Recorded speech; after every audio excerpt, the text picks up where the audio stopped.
প্রিয় দর্শক, স্বাগতম মার টিভির বিশেষ আয়োজন আমার কথা অনুষ্ঠানে। আজকে আমাদের সাথে যুক্ত আছেন এই প্রজন্মের শ্রোতাপ্রিয় কণ্ঠশিল্পী লুইপা। আপু কেমন আছেন? আমি ভালো আছি, আপনি কেমন আছেন? জি, বেশ ভালো আছি। এক জীবনে লুইপার অনেক প্রাপ্তি, তবে আজকে শুনবো সঙ্গীত জগতে লুইপার ইউটার্নের গল্পটা শুনবো আমরা। ওকে, ইউটার্ন বলতে আসলে সঙ্গীত জীবন শুরু হওয়ার পরে কোনো ইউটার্ন আমার কাছে মনে হয় না। আমার কাছে মনে হয় ইউটার্নটা তখনই হয়েছে যখন আমি গান শুরু করেছি। কারণ আসলে আমার তো প্রফেশনালি বা এইভাবে সবার জন্য গান করার যে প্ল্যানটা, ওই রকম কোনো প্ল্যানই করা হয়নি কখনো। সো আমি যখন থেকে সবার জন্য গান গাইতে শুরু করেছি, সেটাই আসলে সেই ডিসিশনটাই আমার ইউটার্ন। তবে পর্যায়ে লুইপার এই পথ চলার পথটি মসৃণ করার পেছনের গল্পটি শুনতে চাই দর্শক। অবশ্যই এই চলার পথকে মসৃণ করেছেন ফার্স্ট অফ অল আমার গান যারা শোনেন, আমার শ্রোতারা, তারাই আমাকে জানান দিয়েছেন যে আমার গান গেয়ে যেতে হবে। তারা আমার গান ভালোবাসেন বিধায় আমি গান গাই, তারাই মসৃণ করেছেন। এবং আমার যারা ফ্যামিলি মেম্বার্স আছেন, আমার পারিপার্শ্বিক মানুষজন, সবাই আমার কাজের অনুকূলে। সো আমি মনে করি যে আমার আশপাশের মানুষগুলোকে আমি একটা বিশাল ক্রেডিট দিতে চাই। আপনার কণ্ঠের খুবই জনপ্রিয় একটি গান আমার আপনার চেয়ে আপন যেজন, এই গান এবং এই গানের পেছনের গল্প এবং এই গানের সার্বভৌমটি সম্পর্কে যদি এটা ব্যাখ্যা করেন। আমার বরাবরই নজরুলগীতি ভীষণ পছন্দের এবং ছোটোবেলা থেকে আসলে নজরুলগীতি যখন গান শিখতে শুরু করেছি নজরুলগীতি দিয়ে শুরু করেছি। তো অনেক পরে যখন আমি গান গাওয়া শুরু করলাম তখন আমাদের দেশে অনেক বড় একটা আয়োজন হয় উইন্ড অফ চেঞ্জ, সেখানে আমার দুবার নজরুলগীতি গাওয়ার সৌভাগ্য হলো এবং আমার আপনার চেয়ে আপন যেজন এই গানটি দিয়েই আসলে আমি আমার পারফরমেন্স শুরু করেছিলাম এবং বিশ্বের বড় বড় মিউজিশিয়ানসরা সেই গানটাতে বাজিয়েছেন। তারপর থেকেই গানটা আমি যেখানেই গান গাইতে যাই, লাইভ গাই বা কোনো স্টেজে গেলে দেখা যায় এই গানটার জন্য অনেকেই বলেন, অনেকে গাইতে বলেন। তো নিশ্চয়ই আমার কণ্ঠে তাদের ভালো লেগেছে, সেটা আমার অনেক বড় পাওয়া। এবং এই ভালো লাগাটা আমারও কাজ করে যে এরকম একটা গান আমার আপনার চেয়ে আপন যেজন গানটার অভিব্যক্তিটাও তো আসলে ভীষণ গভীর। তো এইরকম একটা গানের সাথে যে আমি নিজে যুক্ত হতে পেরেছি সেই জায়গাটা অনেক ভালোবাসা কাজ করে। জনপ্রিয় বাংলা সিনেমার পরাণে আপনার একটি গান দর্শক মহলে প্রচুর জায়গা করে নিয়েছে, এই বিষয়ে আপনি কি বলবেন এবং এই মানুষের এই ভালোবাসাটাকে আপনি কিভাবে দেখছেন? পরাণ সিনেমা আমার একটা গান আছে, সেই গানটার নাম হচ্ছে ধীরে ধীরে। এই গানটি সুর করেছেন ইমন চৌধুরী এবং এই গানটা গেয়েছেনও তিনি আমার সাথে। আর গানটার কথা লিখেছেন রবিউল ইসলাম জীবন।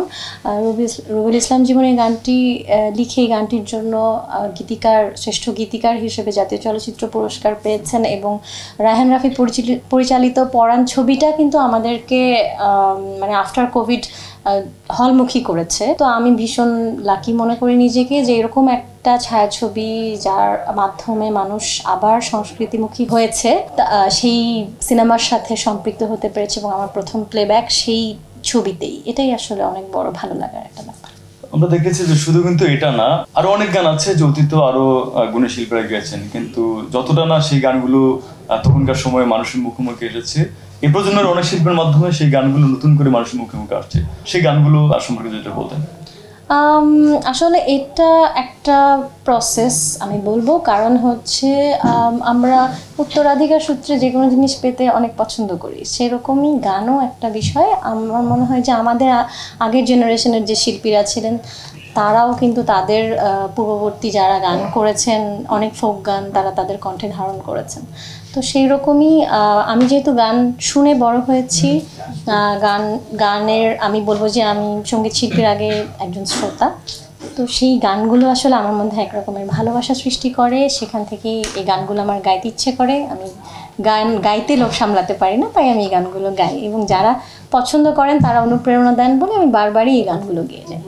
আপনি যেমন গান গাইতে লোভ সামলাতে পারেন না, কিন্তু আপনার গান শোনার ক্ষেত্রে লোভ সামলাতে পারছে না। তো আমাদের এই অনুষ্ঠানের মাধ্যমে যারা আসলে হয়তো অপেক্ষা আছে, এখানে হয়তো বা লুইপা বলবে কিনা বা আমাদেরকে ক্লাস শোনাবে কিনা।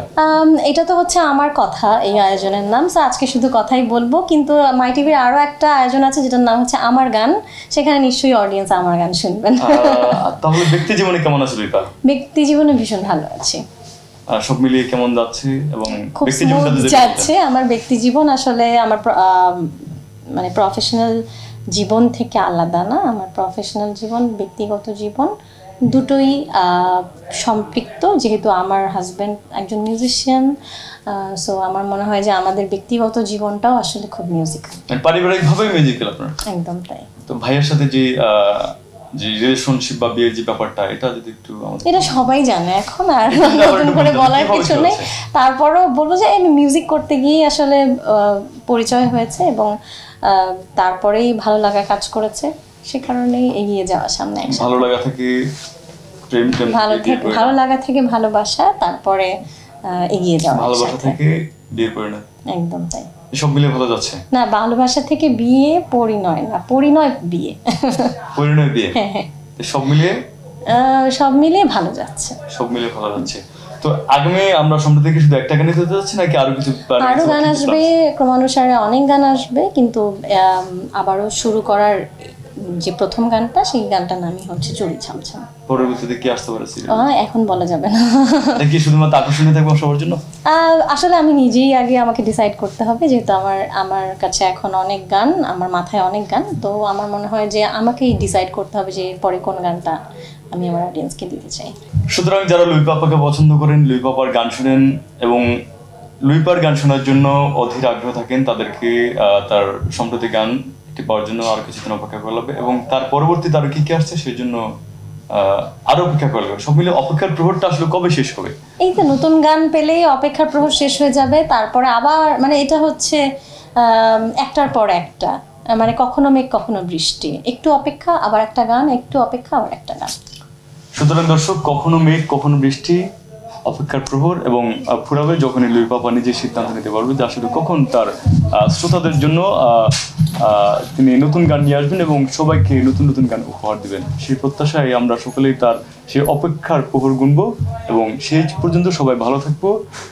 সবাইকে, আপনাকে আমাদের সাথে যুক্ত থাকার জন্য অসংখ্য ধন্যবাদ। অনেক ধন্যবাদ আপনাকে, এবং মাই টিভির যত অডিয়েন্স আছেন সবাইকে অনেক ভালোবাসা। আপনাদের সবাইকে আমাদের মাই টিভির পক্ষ থেকে অনেক অসংখ্য ধন্যবাদ। সবাই ভালো থাকবেন, সুস্থ থাকবেন। আল্লাহ হাফেজ।